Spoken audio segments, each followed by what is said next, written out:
Le discours de Laurent Gbagbo, cri de colère contre Ouattara, c'était à l'occasion du 6 novembre lors du comité central en Côte d'Ivoire. Les Ivoiriens se sont organisés. En ce qui nous concerne, nous avons créé avec nos amis du PDCI le Front commun. Nous avons créé aussi l'organisation Trop c'est trop, confiée justement à Damana Picasse, qui vient d'être mis sous mandat de dépôt. Et puis, bon, nous sommes entrés en protestation. On a protesté contre ce qui ne semblait pas être de la politique, mais qui semblait être du nettoyage sur le chemin de quelqu'un.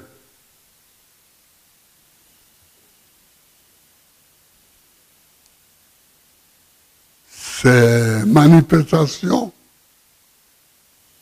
ont duré quelques jours, quelques semaines peut-être. Je n'en sais plus rien, mais elles ont eu lieu. Finalement, avant-hier, le Conseil constitutionnel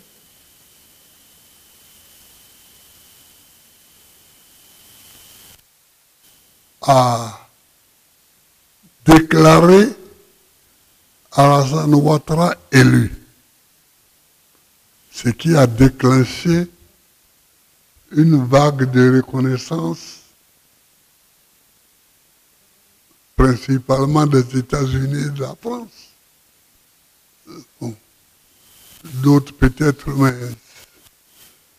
ce que j'ai appris,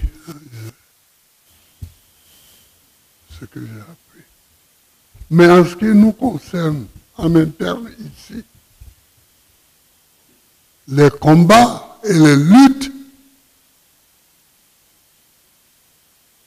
contre cette vague de balayage du chemin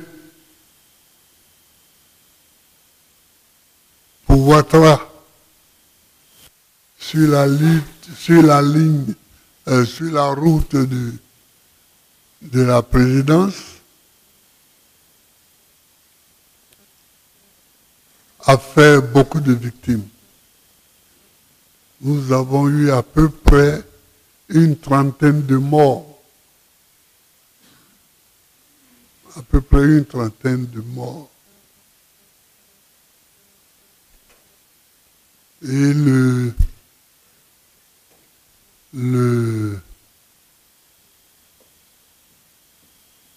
cas le plus singulier a été Nayo, où nous avons envoyé notre camarade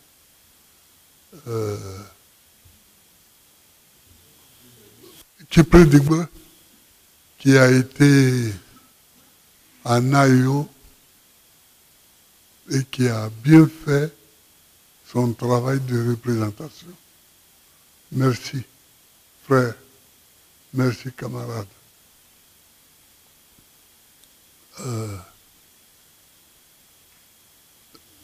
J'ai dit camarade parce qu'il est militant. J'ai dit frère parce que je suis bêté aussi. Parce que je suis bêté aussi. Donc,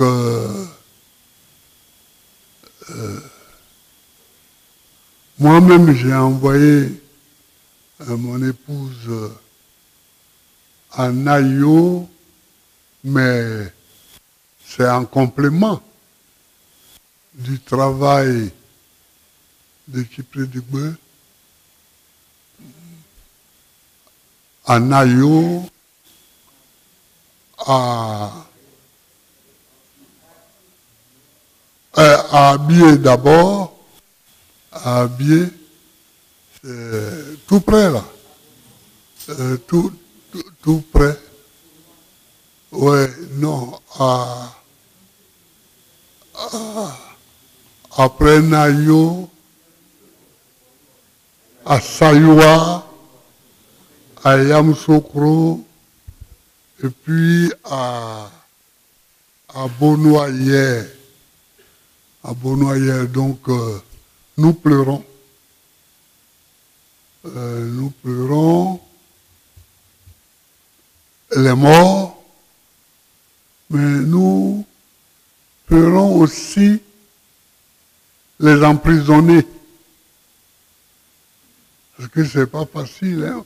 Moi, j'ai connu la Maca. J'ai connu la Maca. On a à peu près 30 morts et plus de 1000 emprisonnés. Parce que le ministre a dit qu'il a fait 700 prisonniers pendant ces événements-là.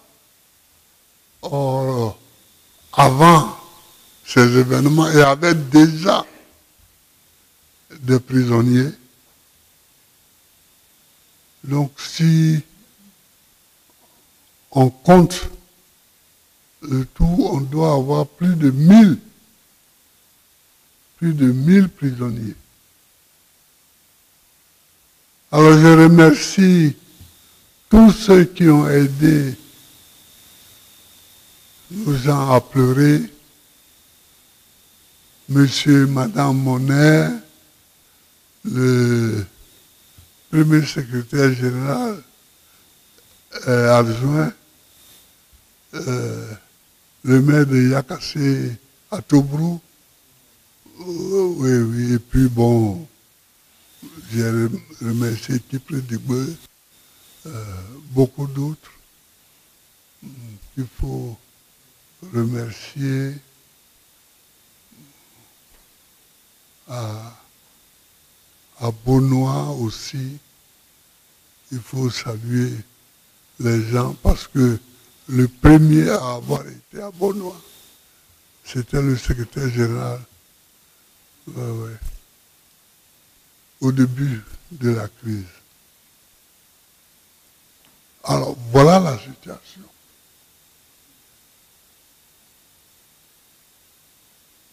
Une trentaine de morts, plus de 1000 prisonniers. Voilà le décor dans lequel nous sommes. Là-dessus, le gouvernement, au lieu d'éloigner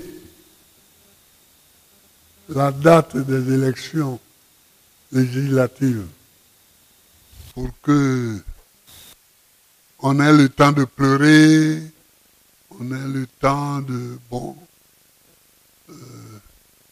tout ça, et rapproche la date des élections.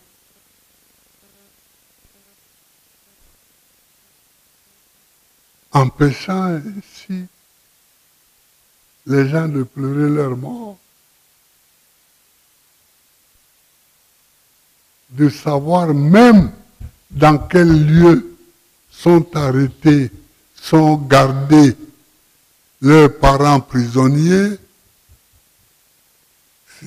Là, c'est tout de suite que je viens de recevoir le document pour Picasso, que c'est maintenant qu'on l'amène à la Maca. C'est maintenant. Sinon, là, je ne savais pas Certains le disaient au soubreau, d'autres le disaient à la DST. Bon, je ne savais pas bien, etc. Il faut aux parents du temps pour pleurer les morts et les enterrer, les inhumer. Il faut aux parents du temps pour s'habituer au lieu où sont incarcérés leurs parents. Je pense que la date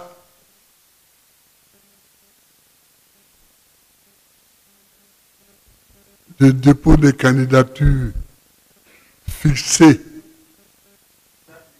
au 12 novembre est trop proche. Alors là-dessus, le débat s'est emparé des réseaux sociaux, le débat s'est emparé aussi de la société ivoirienne tout entière.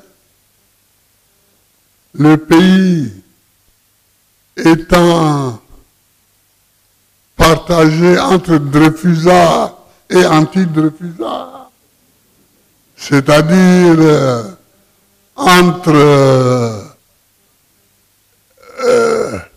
partisans de l'élection, d'aller à l'élection.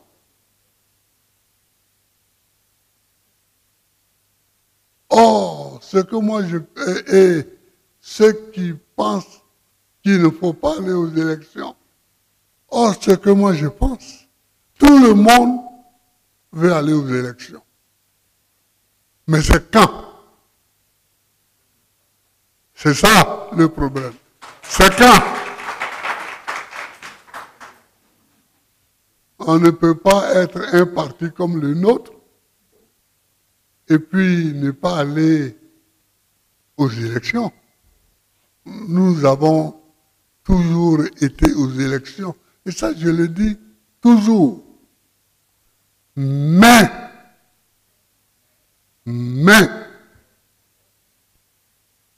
déposer les dossiers le 12, ce n'est pas sérieux. Ce n'est pas sérieux par rapport à ce qui s'est passé. Organiser les élections en décembre, ce n'est pas sérieux par rapport à ce qui s'est passé. C'est pourquoi, en ce qui me concerne, je suis contre l'élection à court terme. Je suis contre l'élection à court terme.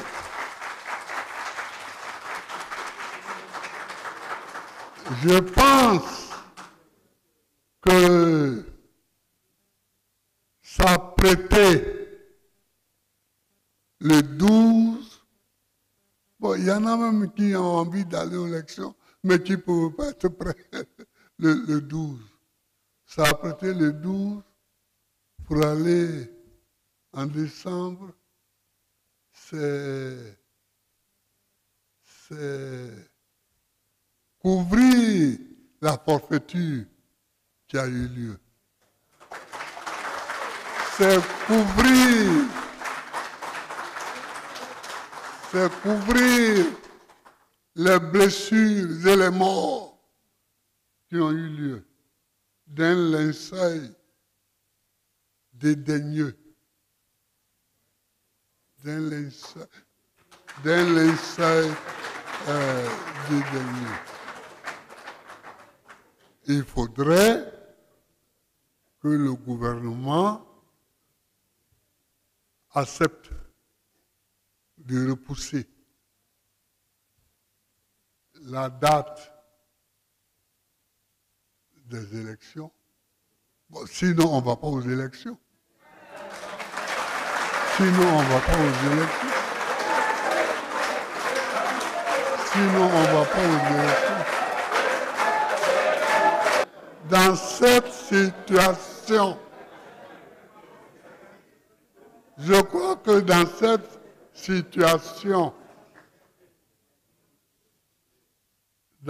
situation, il faut être clair avec nous-mêmes. C'est avec nous-mêmes qu'il faut être honnête. Il faut être clair avec nous-mêmes.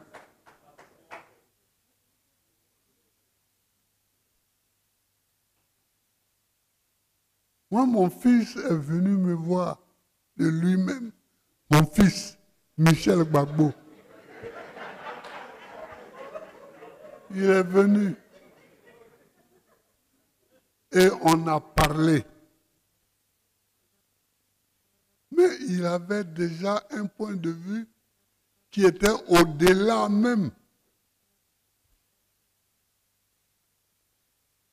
de tout ça.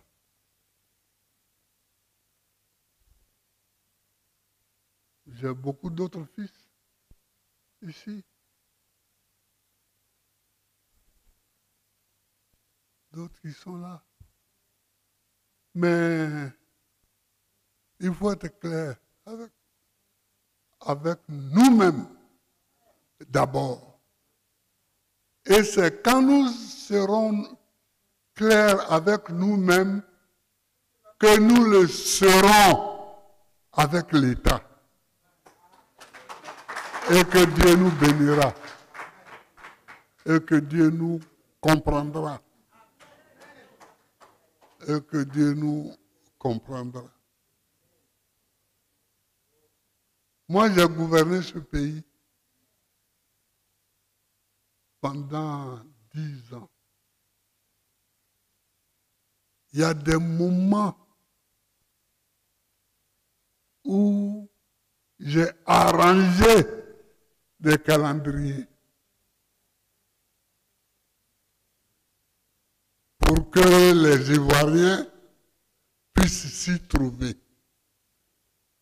Parce que quand on gouverne un pays, on ne gouverne pas pour soi.